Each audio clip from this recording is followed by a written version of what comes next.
जा रही है।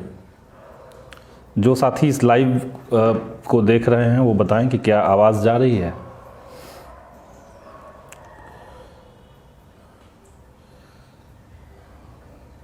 कहाँ लाइव हुआ? क्या आवाज़ जा रही है? कोई कमेंट किया? बीएसएससी में जो छात्रों के साथ गड़बड़ी हो रही है और लंबे समय से जो विद्यार्थी इसका इंतज़ार में थे, उनके साथ जितने बड़े पैमाने पर बीएसएससी का जो विभाग है सरकार का, वो उनके साथ अन्याय कर रही है, उसको लेकर के उसमें क्या क्या मामला है, इन तमाम बातों को लेकर के हम आपके सामने आज लाइव आए हैं। और इसलिए हम चाहते हैं कि जो भी साथी बीएसएससी के अभ्यर्थी हैं वो इस लाइव कार्यक्रम से जुड़ें, और जिनको पूरे मामले के बारे में जानकारी नहीं, जो जानना चाह रहे हैं कि आखिर बीएसएससी क्या है, बीएसएससी में क्यों इतना हंगामा हो रहा है, क्यों रोज़ अखबारों में आ रहा है, क्यों छात्रों के ऊपर लाठियां चल रही है, सरकार के विभाग की गलती क्या है। तो इसलिए मैं चाहता हूं कि आप तमाम लोग इस वीडियो से जुड़े और इसके बाद बातचीत होगी। जो साथियों का कमेंट होगा उस पर मैं चाहूँगा कि रिप्लाई भी करूँ, तो इसलिए आप सब लोग आ जाइए। जी, 2014 में बीएसएससी इंटर स्तरीय बहाली शुरू हुई थी। बहाली के लिए विज्ञप्ति आई और विज्ञप्ति में जो बातें थी उसमें विज्ञप्ति आई पहले 2014 में, उसके बाद कुछ कोर्ट केस हुआ। 2016 में दोबारा से विज्ञप्ति के लिए ऑनलाइन आवेदन लिए गए। 17 में एक बड़ा बवाल हुआ और बड़ा बवाल के बाद हम सब जानते हैं कि बीएसएससी के जो अध्यक्ष और सचिव हैं, इनको गिरफ्तार किया गया, इनको जेल जाना पड़ा। कई सारे धांधली के मामले, पेपर लीक के मामले उस समय सामने आए थे, छात्रों ने आंदोलन किया था। और उसके बाद से समझिए कि पीटी, मेंस, ये सारे एग्ज़ाम हुए। उसके बाद कुछ जो सीट्स थे जिस पे मेडिकल होना था, मेडिकल हुआ। मेडिकल के बाद टाइपिंग का टेस्ट हुआ। ये सारे टेस्ट हुए और फिर से फाइनल रिजल्ट के लिए जब छात्र इंतज़ार कर रहे थे, तो समझिए कि जो बहाली 2014 की थी उसमें अचानक से विभाग ने फिर से पीटी, मेंस, टाइपिंग, मेडिकल ये सब ले लेने के बाद विभाग की तरफ से फिर से 1218 बच्चों का दोबारा से पीटी का रिजल्ट दिया गया। और जो छात्र 7 साल से इंतज़ार में बैठे हुए थे, अचानक से उनको एक शौक लगा कि ये क्या हो रहा है। विभाग ने कहा कि वो मानवीय चूक है और इसको हम लोग जल्दी ही दुरुस्त कर लेंगे। जो दोबारा से पीटी का रिजल्ट दिया गया था उसको हम लोग मेंस ले लेंगे, उनका टाइपिंग और सारी एग्ज़ाम लेकर के हम लोग नवंबर तक काउंसलिंग का लिस्ट ले आएंगे। ये बात विभाग ने कही। मैं भी विभाग से कई बार मिला इस संदर्भ में, चूँकि 7 साल से बहाली है और तकरीबन 52,000-54,000 जो छात्र थे वो मेंस क्लियरफाई कर चुके थे, वो बैठे हुए थे। सबका इंतज़ार था कि क्या होगा। और इसे लेकर के जो पिछला विधानसभा सत्र था उसमें मैंने इस मुद्दे को विधानसभा में उठाया और विभाग को इसके चलते विभाग को जल्दी ही फिर उसको अपना जो वादा था उनका कि हम काउंसलिंग का अनाउंसमेंट करेंगे, विभाग ने 7 तारीख को, इसी महीने में दिसंबर 7 तारीख को विभाग ने काउंसलिंग को अनाउंस किया। और उसके बाद छात्रों में एक खुशी की बात आई कि चलिए भाई 7 साल तक हम लोगों ने इंतज़ार किया, संघर्ष किया और अब जाकर के विभाग जो है उसने फाइनल काउंसलिंग का एक अनाउंसमेंट कर दिया है। यहाँ तक सब अच्छा था। अचानक से 10 दिसंबर को विभाग की तरफ से एक सर्कुलर आता है जिसमें काउंसलिंग में जिन बच्चों को बुलाया गया था, जिन अभ्यर्थियों को बुलाया गया था, उनसे कहा गया कि आपको, अगर आप बीसी या ईबीसी कैटेगरी में हैं, अगर आप पिछड़े वर्ग में हैं, तो आपको नॉन क्रीमी लेयर सर्टिफिकेट जो काउंसलिंग के दौरान लेकर के आना है वो 2014 के पहले का होगा। जब विज्ञप्ति आया था उससे पहले का आपको नॉन क्रीमी लेयर सर्टिफिकेट देना है। उसी तरीके से जो SC/ST स्टूडेंट्स थे उनसे कहा गया कि आपको जाति प्रमाण पत्र जो है वो 2014 से पहले का लाना होगा। और ये शॉकिंग था छात्रों के लिए। अचानक से मुझे कई छात्रों ने फ़ोन किया कि भाई ऐसी इस तरह से रिज़ल्ट तो आ गया हम लोग का, हम लोग तो इंतज़ार में थे, और अचानक से विभाग ये कह रहा है कि काउंसलिंग में, और काफ़ी ज़ोर दे करके विभाग ने कहा था, उसको एम्फेसाइज करके कहा था कि आपको 2014 से पहले का डॉक्यूमेंट लाना पड़ेगा। अब तो ये हम लोग के लिए भी शॉकिंग था। हमें लगा कि भाई ये तो बात कहीं थी नहीं विज्ञापन में। और उसके बाद हम लोग विभाग से संपर्क करने की कोशिश किए कि आखिर ऐसा क्यों हो रहा है। तो विभाग का जो कहना है, उनका कहना है कि विज्ञप्ति में इसकी तरफ इशारा था। अब विज्ञप्ति में आप इशारा कैसे कर सकते हैं, सबसे बड़ी बात है। अब विज्ञप्ति का वो हिस्सा जो है उसको मैं आपको पढ़ के सुना देता हूँ। जो लोग इस वीडियो को देख रहे हैं, लाइव से जुड़े हुए हैं और वो नहीं जानते हैं कि एसएससी के अंदर का मामला क्या है, उसमें सरकार का और विभाग का जो तर्क है वो कह रहे हैं कि विज्ञप्ति में इसकी तरफ इशारा था और इसीलिए हम सारे ओबीसी जो स्टूडेंट्स हैं उनसे हम 2014 से पहले का सर्टिफिकेट की मांग कर रहे हैं। जो SC ST हैं उनसे हम लोग 2014 से पहले के कास्ट सर्टिफिकेट की मांग कर रहे हैं। विज्ञप्ति में जो लिखा है वो देखिए। विज्ञप्ति कहता है कि पिछड़ा वर्ग तथा अत्यंत पिछड़ा वर्ग श्रेणी के आरक्षित उम्मीदवारों के लिए राज्य सरकार द्वारा अधिसूचित अंचलाधिकारी द्वारा निर्गत जाति प्रमाण पत्र जिसमें क्रीमी लेयर में नहीं होने का उल्लेख हो मान्य होगा। अनुसूचित जाति अनुसूचित जनजाति के अभ्यर्थियों के लिए अंचलाधिकारी द्वारा निर्गत जाति प्रमाण पत्र मान्य होगा। क्या क्या मान्य होगा, किस तरह का सर्टिफिकेट लाना है, आप ये इसमें कहा गया है कि आपको क्या क्या सर्टिफिकेट लाना है। जो अंचलाधिकारी ने जिसको रिलीज़ किया है, वो चाहे नॉन क्रीमी लेयर सर्टिफिकेट हो या SC ST स्टूडेंट्स के लिए CO द्वारा अंचलाधिकारी द्वारा जो जारी किया हुआ कास्ट सर्टिफिकेट है वही मान्य होगा। ऑनलाइन आवेदन के समय यह प्रमाण पत्र जमा करने की आवश्यकता नहीं है, परंतु काउंसलिंग के समय पिछड़ा वर्ग अत्यंत पिछड़ा वर्ग श्रेणी के अभ्यर्थियों द्वारा क्रीमी लेयर रहित प्रमाण पत्र तथा अनुसूचित अनुसूचित जनजाति के श्रेणी के अभ्यर्थियों के लिए जाति प्रमाण पत्र समर्पित नहीं करने पर वे अनारक्षित श्रेणी में माने जाएंगे। यानी कह रहा है कि आप जब फॉर्म जमा कर रहे हैं तो आपको इस डॉक्यूमेंट की जरूरत नहीं, जब काउंसलिंग होगा तो आपको डॉक्यूमेंट चाहिए। ये नहीं कहा जा रहा है, एम्फेसाइजली जोर देकर इस बात को विभाग ने नहीं कहा कि जब आपका काउंसलिंग होगा, फाइनल रिजल्ट जब आ जाएगा और काउंसलिंग जब होगा तब आपको 2014 से पहले का डॉक्यूमेंट देना है। ये कहीं से भी नहीं लिखा हुआ है। अब तो ये व्याख्या की बात आ गई। इसको विभाग व्याख्या कह रहा है। विभाग का कहना है कि इसकी व्याख्या यही होगी कि आप 14 में बना के रख लिए होते, हमको उस समय नहीं चाहिए था, हमें आज चाहिए तो आप हमें वही वाला दीजिए। ये विभाग का तर्क है। अब देखिए कि आम तौर पे हम सब लोग जानते हैं कि कोई भी बहाली होता है, उस बहाली में जब फाइनल रिजल्ट आता है तो आम तौर पे जो तमाम विभाग हैं या कहीं विश्वविद्यालय में भी अगर आप जाएं तो विश्वविद्यालयों के अंदर भी जो डॉक्यूमेंट्स मांगे जाते हैं, खास करके जो नॉन क्रीमी लेयर सर्टिफिकेट होता है ओबीसी स्टूडेंट्स का, वो अपडेटेड मांगा जाता है। वो कहा जाता है कि अभी तुरंत का लाइए, आपका तो 2 साल पुराना है, आप फिर से नया बना करके लाइए, ऐसे कहा जाता है। लेकिन यहाँ पे उल्टा हो रहा है।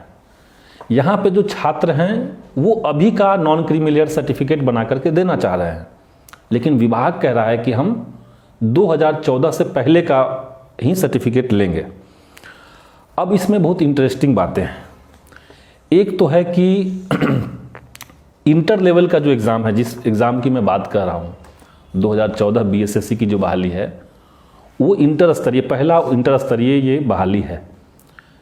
इस बहाली को जब विज्ञप्ति के रूप में जारी किया गया सरकार की तरफ से, उसी डेट पर उसी विभाग ने, यानी BSSC नहीं, एक और बहाली को निकाला था। एक और बहाली की विज्ञप्ति आई थी और वो विज्ञप्ति थी BSSC में स्नातक स्तरीय, और या उसको CGL 2 भी कहते हैं। अब दोनों ही बहालियां एक ही समय एक ही विभाग से जारी किया गया। मज़ेदार बात है कि दोनों के ही विज्ञप्ति में जो खंड मैंने अभी आपको पढ़ के सुनाया, उस खंड में जो डॉक्यूमेंट की जो मांग की जा रही है, दोनों ही बहालियों में ये कॉमन है, एक जैसा है। दोनों ही बहालियों में एक तरह का है। लेकिन संकट ये है कि जो CGL की बहाली है, सेम कंडीशन सेम विभाग, लेकिन इसमें काउंसलिंग के दौरान छात्रों से जो नए सर्टिफिकेट थे नॉन क्रीमी लेयर सर्टिफिकेट के, उसको ले लिया गया। जबकि इंटर लेवल पे उसी विज्ञप्ति में सेम जिसका लैंग्वेज है, कॉमा और फुल स्टॉप तक सेम है, उसमें नए जो डॉक्यूमेंट विद्यार्थियों ने बना करके जमा किया है, उसको लेने से इनकार किया जा रहा है। तो ये तो एक बहुत बड़ी धांधली आप कहिए कि विद्यार्थियों के साथ हो रही है। और इस पूरी प्रक्रिया से 80% से ज़्यादा, 80% से ज़्यादा ओबीसी के जो छात्र हैं, जो क्वालिफाई किए हैं, जिन्होंने 7 साल तक इंतज़ार किया है, वो बाहर हो रहे हैं। 90% भी आप कह सकते हैं।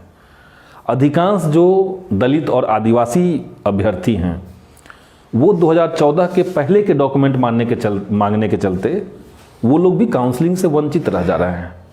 इसका मतलब क्या हुआ? मतलब ये हुआ कि आप एक बहाली निकालते हैं, अभ्यर्थियों को आपने 7 साल तक दौड़ाया, न जाने उनके ऊपर कितनी बार लाठीचार्ज पुलिस के द्वारा की गई, अनेकों बार लाठीचार्ज हुआ, कई लोगों के खिलाफ FIR दर्ज हुआ। मैंने आप समझिए खुद BSSC जो विभाग है उसके अध्यक्ष और सचिव को जेल जाना पड़ा छात्रों के आंदोलन के बाद। और इन तमाम बाधाओं को पार करते हुए, PT का एग्ज़ाम निकालते हुए, मेंस का एग्ज़ाम निकालते हुए, टाइपिंग और कंप्यूटर का एग्ज़ाम निकालते हुए, फिजिकल निकालते हुए, जब लोग यहाँ तक पहुँच गए कि अब उन्हें नौकरी लेनी है, अब उनका काउंसलिंग होना है, उस समय में वंचित समुदाय के जो छात्र हैं, जो OBC छात्र हैं, जो दलित हैं, जो आदिवासी छात्र हैं, उनको एक झटके में ये विभाग बाहर निकालना चाह रही है। ये बहुत बड़ी साजिश है। और इसलिए जैसे ही ये खबर हम लोग को मिली तो हम लोगों ने तत्काल विभाग को जाकर के ये बात कहनी चाहिए। मैं पहली बार जब विभाग गया तो विभाग में सचिव से मेरी बात उस समय नहीं हो पाई, अध्यक्ष से बात नहीं हो पाई। वहाँ जो और सदस्य थे, जो BSSC बोर्ड का जो सदस्य होते हैं, उनसे मेरी बात हुई और हमने लिखित में एक पूरा मैटर उनको दिया। हमने उनको सारे तर्क समझाएं कि क्यों आपका जो फरमान है वो गलत है, न सिर्फ इस लिहाज से कि एक ही विभाग में 2 अलग अलग विज्ञप्तियों के लिए अलग अलग क्राइटेरिया आप कैसे बना सकते हैं, जबकि विज्ञप्ति का कंटेंट एक जैसा है। एक तो ये पॉइंट था ही, साथ ही साथ सुप्रीम कोर्ट का भी एक गाइडलाइन कह रहा है कि 2017 से पहले की जो भी बहालियां हैं उसमें आप बैकडेट में जाकर के आप डॉक्यूमेंट की मांग नहीं कर सकते। ये भी सुप्रीम कोर्ट कह रहा है। तो ऐसा बिहार के अंदर क्यों हो रहा है कि ये जो BSSC है वो अपने आप को सारे तर्कों से ऊपर समझ रहा है? ऐसा क्यों हो रहा है कि वो सुप्रीम कोर्ट के दिशा निर्देश की अवहेलना कर रहा है? आखिर ऐसा क्यों है? तो इसलिए मैंने ये विभाग को जाकर के अपनी बात कही। और वहाँ काफ़ी संख्या में जो अभ्यर्थी हैं वो बाहर पहले से ही आंदोलन कर रहे थे। मैं उनके साथ भी मैंने बातचीत की। कई सारे मीडियाकर्मी वहाँ पर थे, लेकिन एक हतोत्साह छात्रों के बीच में था कि अब हमारा क्या होगा। उनके अंदर एक भय था और इसलिए हमने वहीं पे कहा कि आप सच के साथ हैं, आप सच हैं। जो विभाग है वो गलत जगह पे खड़ी है, उसके पास तर्क नहीं है, वो गलत काम कर रही है। इसलिए हर हाल में आपकी जीत होनी चाहिए और आपके साथ इस संघर्ष में हम पूरी तरीके से हैं। विभाग ने उस दिन कहा कि अगले दिन हम आपको कम्युनिकेट करेंगे, आपका तर्क तो हमें सही लग रहा है, लेकिन ये विभाग फैसला लेगा और इसलिए हम आपको आयोग फैसला लेगा और आयोग का जो निर्णय होगा हम अगले दिन आपको कम्युनिकेट करेंगे। अगले दिन दोबारा से हम लोग गए। वहाँ छात्रों का आंदोलन तब भी चल रहा था, तब भी विद्यार्थी बैठे हुए थे, ठंड में इतनी देर बैठे हुए थे। उस दिन अध्यक्ष और सचिव दोनों ही अपने ऑफिस से गायब थे, कोई बात किसी से नहीं हुई। हम लोग करीब 2 घंटे तक बाहर इंतज़ार किए कि अध्यक्ष और सचिव शायद आ जाएं, क्योंकि 2 दिन बाद से ही काउंसलिंग होना था। और काउंसलिंग में जिनका नाम आ चुका था, चूँकि 14 से लेकर के 24 तक, शुरुआत में कहा गया कि 14 से लेकर के 24 तक काउंसलिंग होना है, तो जिनका 14 को काउंसलिंग होना था, जिनको 15 को काउंसलिंग होना था, ये तमाम लोग डरे हुए थे, ये आशंकित थे कि क्या होगा इनके साथ। इसलिए मैं चाहता था कि जितना जल्दी हो सके ये मामला क्लिंच हो, विभाग अपनी गलती माने और जो सर्कुलर विभाग ने जारी किया है उस सर्कुलर को विभाग वापस ले। इतना सब होने के बाद हमने देखा कि विभाग के ऊपर तब भी कोई असर नहीं पड़ा और हम लोग गए। उसके बाद मैंने खुद ही सोचा कि अगर जो पिछड़े समुदाय के छात्र हैं उनके साथ अगर इतने बड़े पैमाने पर ज्यादती हो रही है, आप एक झटके में हजारों स्टूडेंट्स को नौकरी से वंचित कर रहे हैं, तो ये पिछड़ा वर्ग का जो आयोग बिहार में है उसका एक मामला बनता है। तो हमने तत्काल पिछड़ा वर्ग आयोग के जो अध्यक्ष हैं, हमने फ़ोन से उनसे बात की और हमने कहा कि हमारा इस तरह का एक मसला है, हम चाहते हैं कि आपका जो अदालत है, चूँकि पिछड़ा वर्ग का जो आयोग है वहाँ एक कोर्ट लगता है, तो आपका जो कोर्ट है उसमें हमारे मुद्दे पे बहस होनी चाहिए, हम अपने मुद्दे को लेकर के आपके पास आना चाहते हैं। और ये अच्छी बात रही कि पिछड़ा वर्ग आयोग जो था उसने तत्काल कहा कि ये बहुत सीरियस मामला है, आप लोग आइए और हमसे बात कीजिए। हम लोग गए वहाँ पे, हमने तमाम मुद्दों को उनके सामने रखा।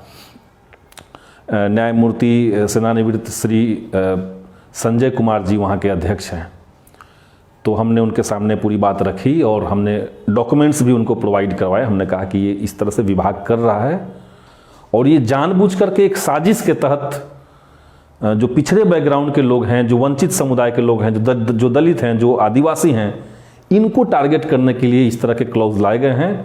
जबकि यही विभाग आज से 2 साल पहले एक और काउंसलिंग करा चुका था उसी विज्ञप्ति के ऊपर, उसमें इस तरह के डिमांड्स नहीं रखे गए थे। ये साफ साफ हमने कहा और ये दोनों का ही डॉक्यूमेंट हमने उनके सामने रखा।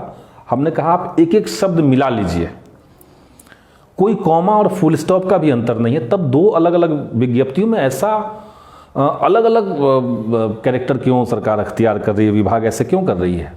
इसलिए विभाग के खिलाफ तत्काल कार्रवाई हो और उनको कहा जाए कि इस तरह से बातें नहीं होनी चाहिए।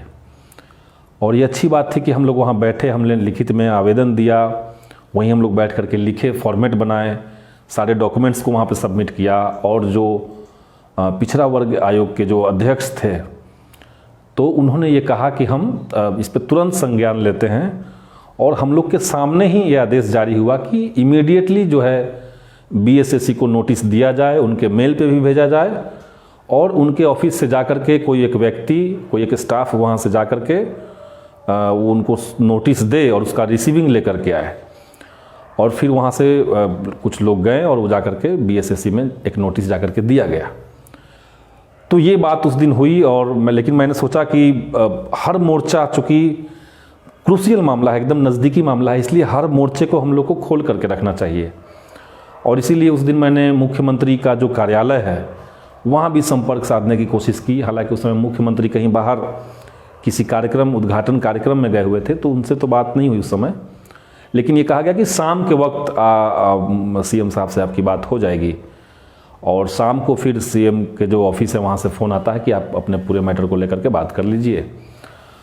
उस बातचीत में हमसे कहा गया कि आपका बात जो भी है आप उसको एक डॉक्यूमेंट में हम लोग को दे दीजिए और हम इस पर तुरंत ही संज्ञान लेते हैं।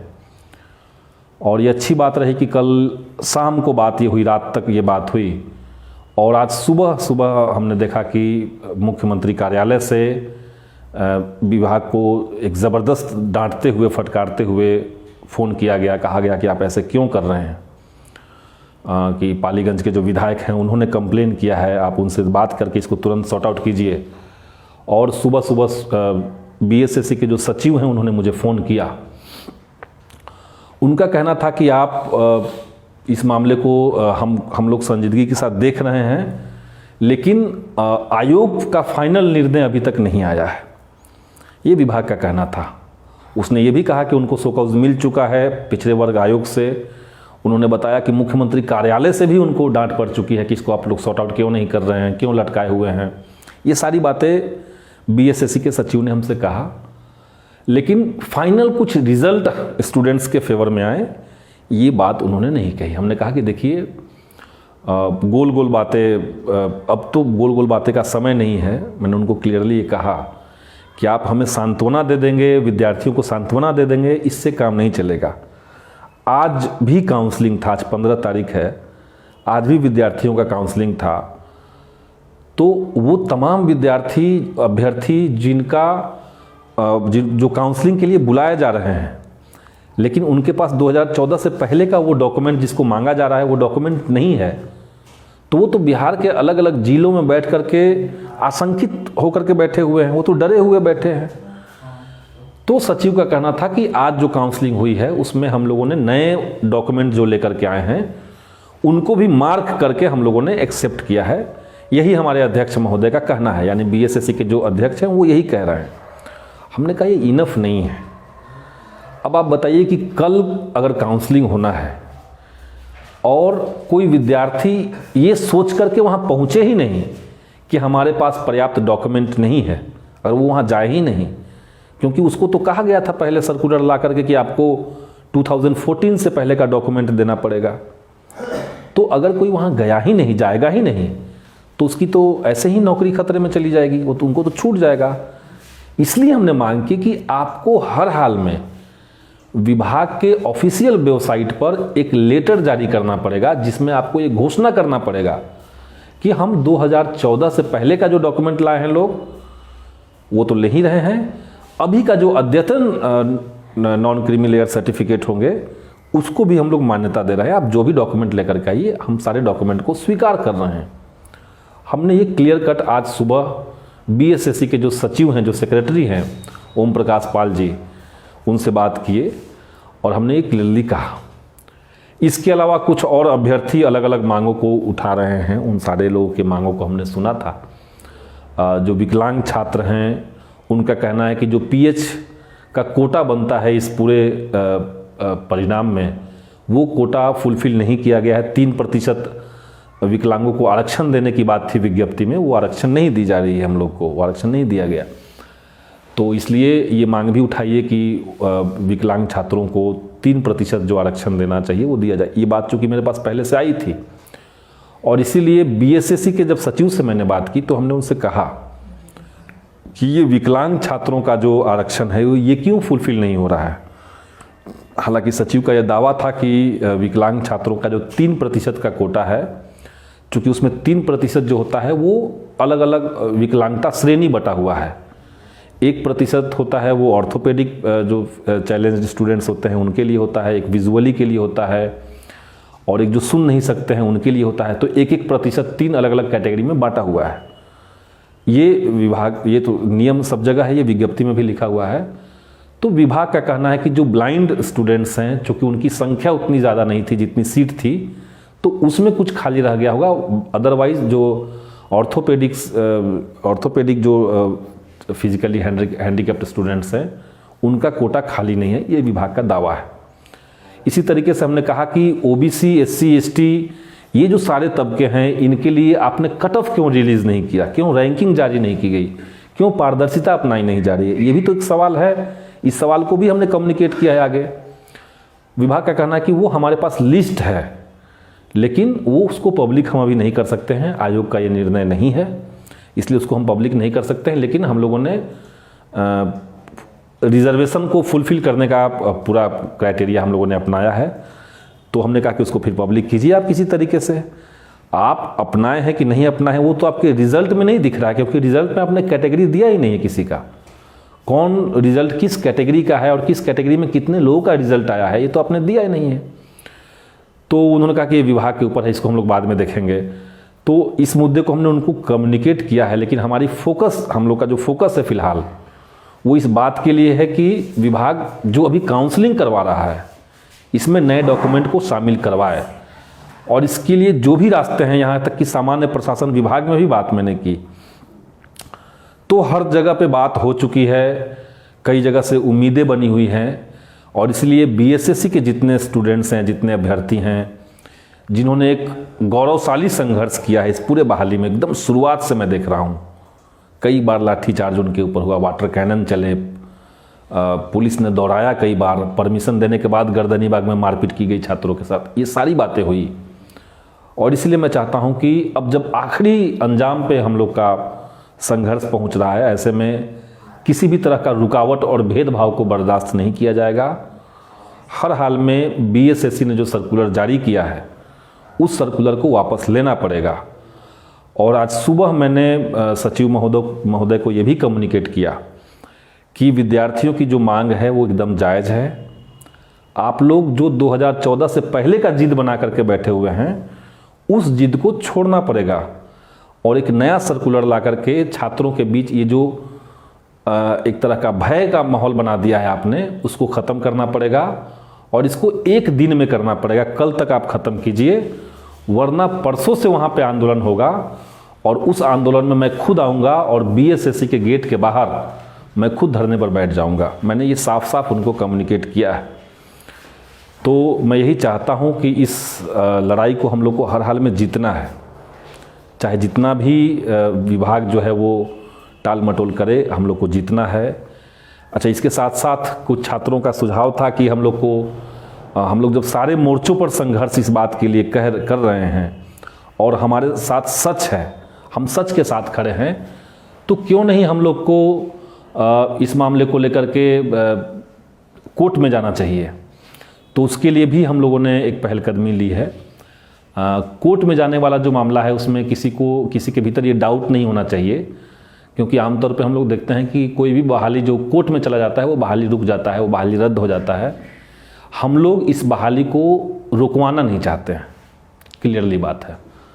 हम लोग चाहते हैं कि अगर मुख्यमंत्री कार्यालय के कहने के बावजूद, अगर पिछड़ा वर्ग आयोग के कहने के बावजूद बीएसएससी अपने जिद पर अड़ी रही और अभ्यर्थियों के साथ मजाक चलता रहा, तो निश्चित तौर से हम लोग दरवाज़ा हाई कोर्ट का खटखटाएंगे और उनसे हम ये रिक्वेस्ट करेंगे कि अभी जो काउंसलिंग चल रहा है उस काउंसलिंग में आप अपना हस्तक्षेप कीजिए और अद्यतन जो जिनके पास एनसीएल है, जिनके पास नॉन क्रीमी लेयर सर्टिफिकेट आज का है, उनको लेने के लिए आप विभाग को आदेश दीजिए। इसी अपील के साथ हम लोग हाई कोर्ट में भी जाएंगे और कल तक मैं सोच रहा हूं कि इंतज़ार किया जाए। अगर कल तक विभाग नहीं मानता है तो निश्चित तौर से हम लोग परसों इसको लेकर के प्लान बना सकते हैं और अगर ज़रूरत पड़ी तो मैं तमाम छात्रों को कहूँगा कि आप लोग आइए पटना, मैं खुद रहूँगा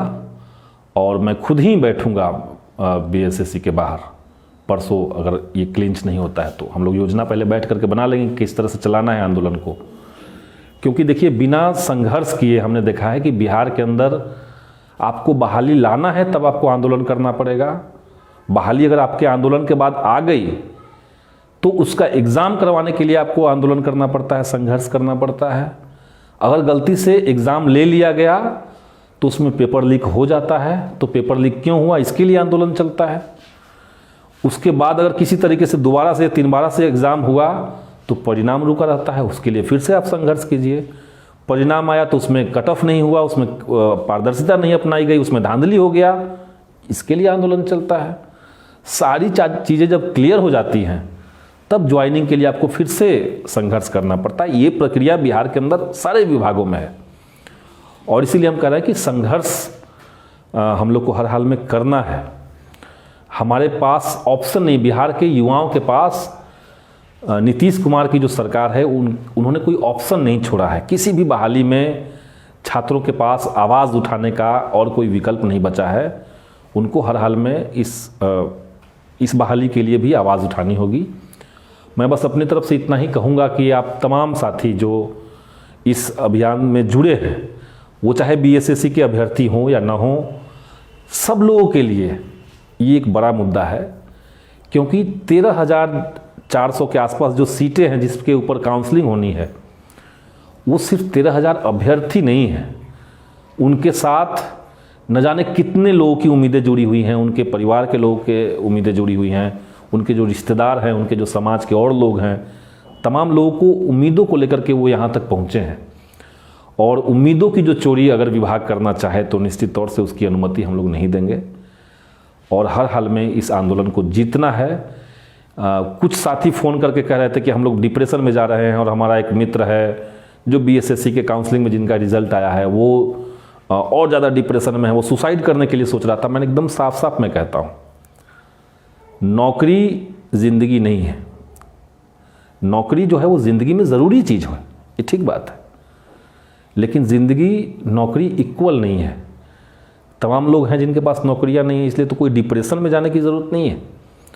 आत्महत्या तक तो सोचना भी बेवकूफ़ी है, वो सोचना भी नहीं है, बल्कि सीधे सीधे अगर हमारी नौकरी हमसे छीना जा रहा है, हमारे अधिकार को अगर हनन हो रहा है, गलत तरीके से, गैर कानूनी तरीके से अगर हो रहा है, सुप्रीम कोर्ट अगर हमारे पक्ष में है तब भी अगर आयोग नहीं मान रहा है, तो ऐसे में युवा होने का जो धर्म है, युवा होने की जो रिस्पॉन्सिबिलिटी है, वो डिप्रेशन में जाने का नहीं है, वो बल्कि स्ट्रगल में जाने का है, संघर्ष में जाने का है, एक बड़ी यूनिटी में जाने का है।